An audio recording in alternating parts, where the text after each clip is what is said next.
Kazi yetu sisi ni kukuletea habari, matukio na simulizi pale tu zinapotokea. Tafadhali bonyeza maneno mekundu subscribe ili usipitwe na taarifa zetu. Mseto Media, together everywhere. Kufuatia hali ya sintofahamu iliyoibuka kwenye usafiri wa mwendo kasi ndani ya jiji la Dar es Salaam, Rais wa Jamhuri ya Muungano wa Tanzania Samia Suluhu Hassan Oktoba 2, 2025 amefanya uteuzi lakini pia utenguzi wa kushtukiza, ambapo ameteua lakini pia ametumbua vigogo wazito waliokuwepo kwenye sekta hiyo ya mwendo kasi, ambapo taarifa kutoka mawasiliano Ikulu inasomeka hivi. Taarifa kwa vyombo vya habari. Rais wa Jamhuri ya Muungano wa Tanzania Dr. Samia Suluhu Hassan Oktoba 2, 2025 akiwa kule Arusha amefanya uteuzi wa viongozi mbalimbali.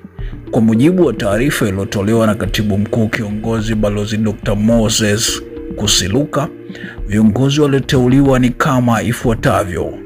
1. Bwana Saidi Habibu Tunda ameteuliwa kuwa mtendaji mkuu wa wakala wa mabasi yaendayo haraka DART. Bwana Tunda anachukua nafasi ya Dr. Athmani Kihamia ambaye uteuzi wake umetenguliwa.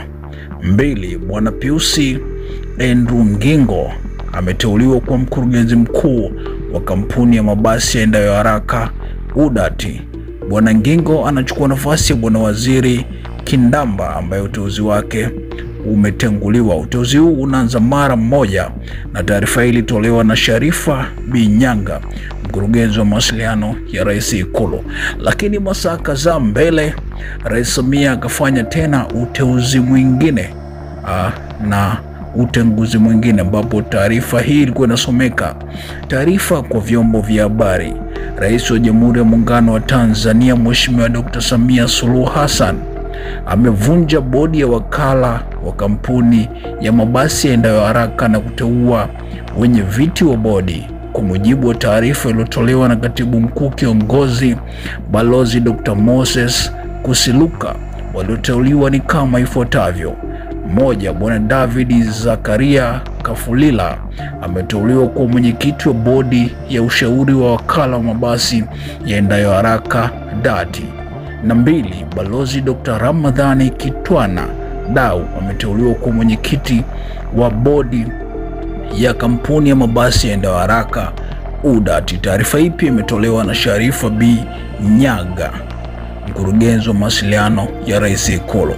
Mtazamaji lakini pia msikilizaji wa Mseto Media, ikumbukwe kwamba uteuzi na utenguzi huu umefanyika Oktoba 2, 2025, ambapo tukikumbuka ni kwamba Oktoba 1, 2025 abiria na wananchi wa Dar es Salaam waliweza kufanya vurugu na fujo kwenye mabasi ya mwendo kasi, ambapo waliweza kurusha mawe na kuharibu mabasi hayo, lakini pia sehemu za kukatia tiketi, wakidai kwamba ni adha ya ukosefu wa mabasi hayo, ambapo Oktoba 2 asubuhi na mapema tuliweza kuona serikali ikileta mabasi mapya ya rangi ya kijani, na waziri mkuu aliweza kufika na kusema kwamba yameletwa mabasi mapya kwa ajili ya kuweza kurahisisha adha hiyo ya usafiri ambayo ilikuwa inaonekana ndani ya jiji la Dar es Salaam. Lakini pamoja na mabasi hayo mapya kuletwa, tumeona pia Rais Samia amefanya action kwa kufanya uteuzi mpya na utenguzi wa nafasi mbalimbali za vigogo ama viongozi waliokuwepo kwenye upande huo wa usafirishaji wa abiria, yani mabasi ya mwendo kasi DART pamoja na UDART. Ndio taarifa mpya ambayo Mseto Media tumekusogezea hapa, lakini pia unaweza ukaacha comment yako chini kwa lolote. Mimi naitwa Limu Gransani, baki na sisi kwa taarifa zaidi. Hakikisha umesubscribe, comment, like na kushare. Mseto Media, we connect everywhere.